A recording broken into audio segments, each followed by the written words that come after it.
Rodada 24 do nosso querido Brasileirão. Começou no sábado com o Fluminense enfrentando o Vitória no Barradão. E o Fluminense venceu por 1 a 0, gol marcado pelo Hércules de fora da área. Um belo gol do camisa 23 do Fluminense. O Igor Rabelo foi expulso ali no final da primeira etapa do lado do Flu, mas o Vitória já tinha um a menos do Dudu, que foi expulso aos 25 minutos da primeira etapa. Então, com um a menos para cada lado, o jogo se manteve empatado no segundo tempo. E como o Flu tinha conseguido um gol aos 37 do primeiro, ele sai com a vitória. Vitória importante contra o Vitória. E também para dar um embalo para o Fluminense conseguir reverter o placar lá na Sul-Americana contra o Lanús. Derrota que ele teve justamente por esse placar de 1 a 0 na Argentina. E é completamente reversível. O Fluminense poupando peças também pensando nesse jogo, né? Aliás, o Renato não repete a escalação, sempre fala a mesma coisa. A questão do Fluminense não ter um elenco tão vasto e ter disputado muitas competições, como por exemplo o Mundial. Mas é isso, uma derrota complicada para o Vitória e uma vitória importante para o Fluminense. Ficar mais tranquilo no meio da tabela, dar confiança para o próximo jogo no mata-mata. Ceará e Bahia fizeram um confronto nordestino no Castelão. Se na Copa do Nordeste o Bahia ganhou e eliminou o Ceará, no Brasileirão tivemos empate 1 a 1, com o Lourenço abrindo o placar para o Ceará e o William José empatando para o Bahia, e assim terminou. O jogo equilibrado, o Bahia teve mais posse, o Ceará mais finalizações, mas no geral muito equilibrado mesmo, né? 15 chutes contra 14 no total, 5 chutes na direção do gol para cada um. A posse de bola foi do time do Rogério Ceni. Mas o campeonato que faz o Ceará do Léo Condé é muito bom, muito digno. O do Bahia agora cai um pouco de posição, né? Foi para a sexta posição, mas ainda acho que o Bahia tem condições de conseguir uma vaga na próxima Libertadores. O Botafogo, que também precisa se recuperar e conseguir essa vaga, né? O Bahia e o Botafogo já foram eliminados da Copa do Brasil, juntos nessa última fase de quartas de final. Também não tem mais competições continentais, enquanto o Atlético ainda tem a Sul-Americana. Mas fato é que o Atlético com o Sampaoli até agora não jogou bem e também não venceu. Foram 2 derrotas e 2 empates. Vem aí a segunda derrota, que foi essa para o Botafogo. Gol marcado pelo Santi Molina, ou Santi Rodrigues. E o Botafogo com 1 a menos. O Cris Ramos foi expulso no final do primeiro tempo com uma cotovelada infantil e imbecil no jogador do Atlético. No segundo tempo, logo no começo, o Botafogo faz o gol e consegue sair com a vitória. O Atlético pode ter terminado com mais chutes, mais posse de bola, mas não ameaçou de fato o Botafogo em momento nenhum.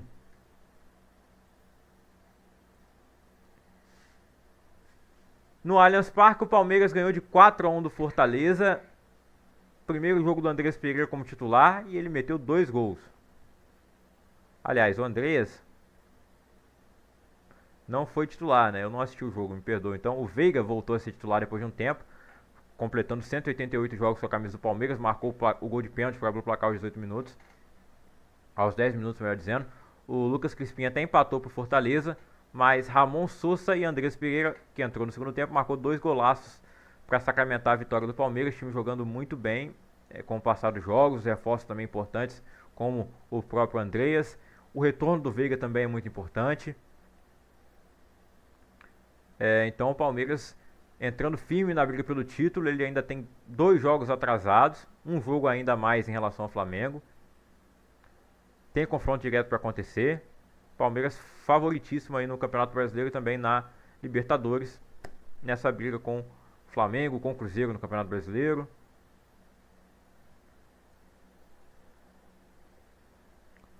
O Mirassol venceu por 2 a 0 o Juventude lá em Mirassol. Grande campeonato faz o Mirassol, né? A gente não cansa de falar a mesma coisa. E toda rodada, todo final de semana o Mirassol tá aí conseguindo um bom resultado. Reinaldo é o artilheiro do time no campeonato, marcou mais um gol com bola rolando de perna direita, o Quingnaldo. E o Cristian Renato marcou o segundo gol do Mirassol, terminou assim 2 para o Mirassol, 0 para o Juventude. No Grenal deu Grêmio e o Roger Machado foi demitido. Como a gente vinha imaginando, o Grenal decidiria o futuro do Roger Machado e talvez decidisse também o do Mano Menezes, né? Tava até aí, o pessoal tava apostando para ver quem ia cair primeiro, se ia ser o Mano ou se ia ser o Roger, né? Quem perdesse provavelmente ia ser demitido e foi o Roger. Assim, o Inter teve muito mais volume de jogo, mas só marcou gol de pênalti. O Grêmio, quando chegou ao ataque, chegou com mais perigo, ou melhor, ele aproveitou as chances que teve. É bom se exaltar também a atuação do Thiago Volpe, que foi brilhante nessa partida. Não defendeu nenhum pênalti. O Inter teve 3 pênaltis a seu favor. Alan Patrick fez 2 gols e mandou um na trave, o último. Empataria o jogo, seria hat-trick de pênalti do Alan Patrick, seria 3-3 a partida. O pênalti foi batido na trave, o Inter teve um jogador a mais que o Grêmio por um bom tempo, ali no segundo tempo, pelo menos mais de 20 minutos. O Arthur foi expulso. Desses reforços que o Grêmio trouxe, né? Arthur, William, Carlos Vinícius, que marcou um dos gols, Marcos Rocha, são jogadores experientes que estão melhorando a equipe do Grêmio, né? Não sentiram o peso do clássico, enquanto os jogadores do Inter estão pressionados após as eliminações, as atuações ruins.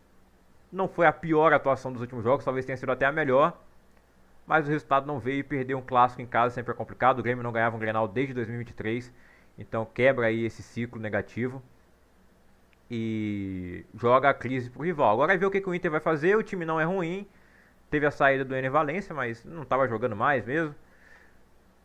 O elenco é basicamente o mesmo. Eu acho que pode sim se recuperar e quem sabe fazer uma campanha parecida com a do ano passado, mas o torcedor quer mais do que isso, né? O torcedor quer ser campeão de um título grande. Há muito tempo não ganhava nem estadual, voltou a ganhar nesse ano. E isso manteve o Roger Machado empregado por muito tempo. Agora é ver o que o Inter vai fazer, quem vai trazer pro lugar. Eu cheguei até a brincar, né? Capaz dos dois empatarem e o Mano ir pro Inter e o Roger Machado voltar pro Grêmio de novo.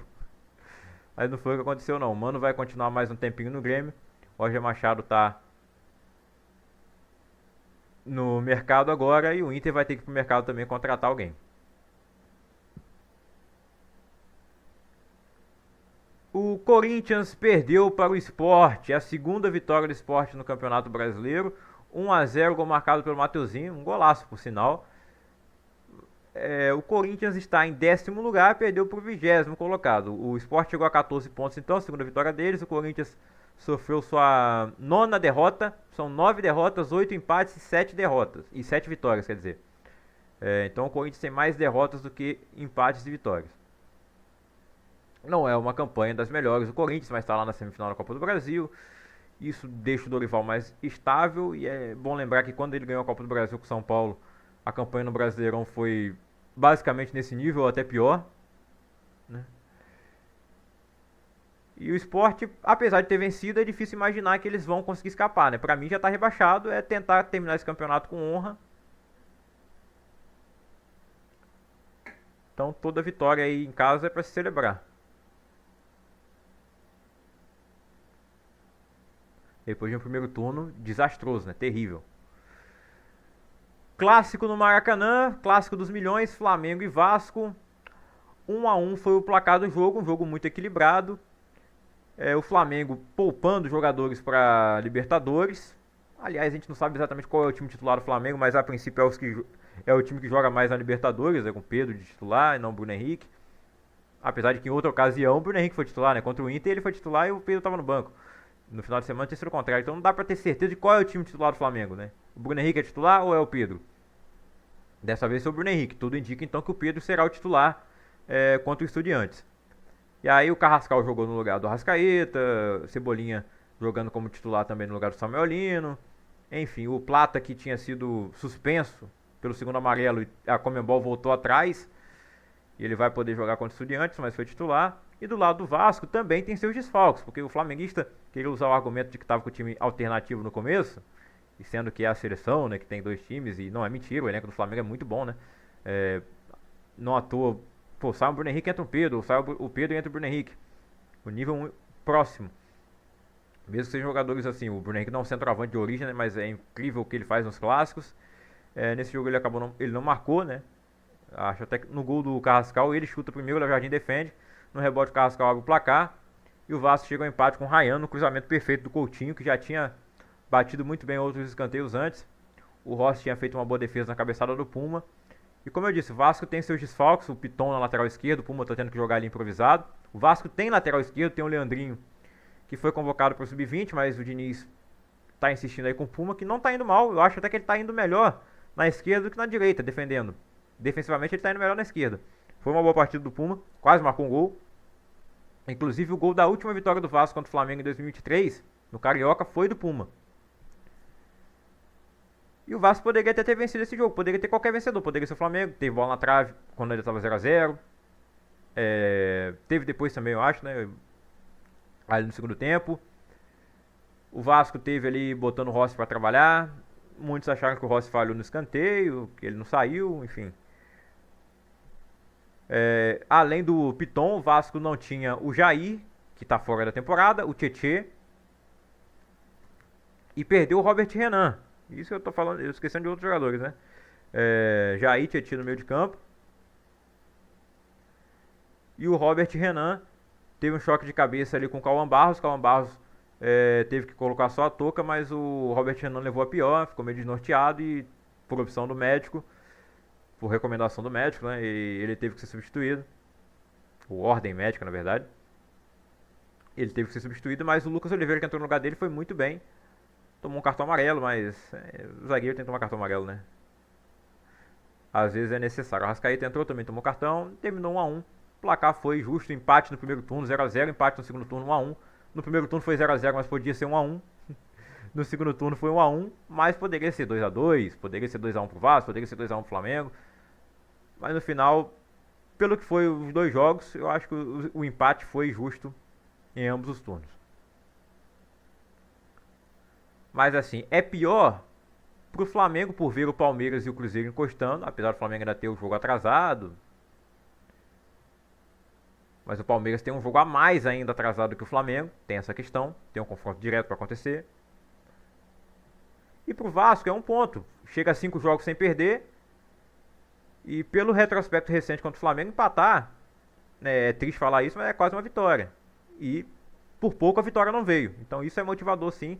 Eu acho que é positivo pro Vasco que a Copa do Brasil seja só no final do ano, para o time focar 100% no brasileiro e ganhar. Ganhar gordura, né? Escapar do rebaixamento, focar nessa situação. Quem sabe até conseguir uma vaga à competição continental via brasileiro, né? Que ele pode ganhar a vaga na Libertadores se for campeão da Copa do Brasil. O Flamengo dividindo as atenções com o brasileiro, Libertadores, apesar do time que tem, uma hora tropeça e o Vasco compensou na vontade. O Diniz estudou muito bem o jogo do Felipe Luiz, né? E assim, vice-versa. Cruzeiro 2, Bragantino 1. Vitória do Cruzeiro, segue na briga em segundo lugar, 50 pontos, 1 ponto a menos que o Flamengo agora. Esse tropeço foi ruim por isso, pro Flamengo, né? Apesar de que ainda tem um jogo atrasado. O Cruzeiro jogou os 24 jogos, vitória de virada em casa contra o Red Bull Bragantino. John fez um golaço aos 26 minutos para abrir o placar. Lucas Silva, lembrando aquele tempo quando ele surgiu lá em 2014 no Cruzeiro. Golaço de fora da área dele também. E o Kaique Bruno marcando o gol da vitória do Cabuloso. E por fim, clássico Sansão. O Santos ganhou de 1x0 do São Paulo. Gol marcado por Guilherme. Neymar machucado, acompanhou o jogo do camarote. E viu o Guilherme que a torcida queria ver longe do time há alguns dias. Ele foi o capitão no jogo, na ausência do Neymar. E marcou o gol da vitória. Acho que o Rollraiser desempenhou um bom papel. Que quando o Neymar está em campo, acho que o Rollraiser fica, não vou dizer intimidado, ou simplesmente por jogar numa posição que não é a dele, né? Ele é da posição do Neymar, que a posição que o Neymar faz hoje é a posição original do Rollraiser. E ele fez um grande jogo. O Santos agora tem um bom treinador que é o Vojvoda. O São Paulo, obviamente, estava com a cabeça na Libertadores e poupou os jogadores de um time que já está cheio de desfalque, cheio de jogadores lesionados. Agora é aguardar para ver como será na Libertadores e se algum jogador dos machucados vai poder voltar. Mas, por exemplo, o Luciano foi poupado, dos que ainda estão disponíveis, né?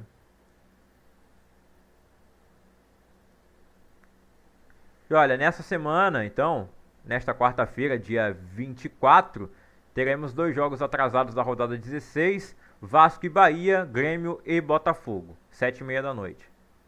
A classificação do Brasileiro no momento é a seguinte: Flamengo tem 51 pontos em 23 partidas, 15 vitórias, 6 empates e 2 derrotas.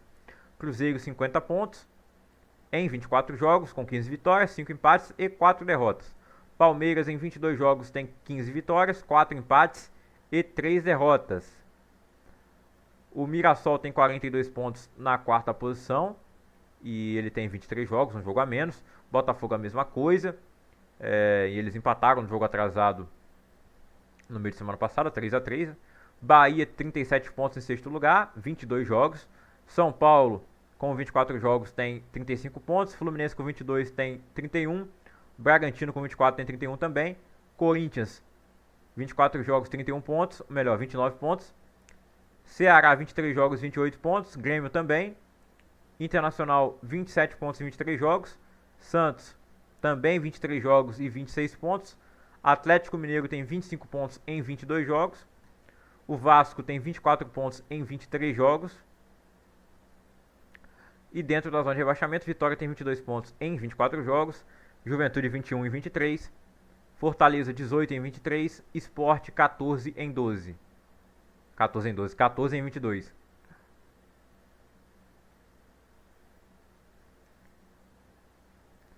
E na artilharia, só quem marcou gol nessa rodada dos artilheiros foi o Reinaldo. Reinaldo chegou a 8 gols.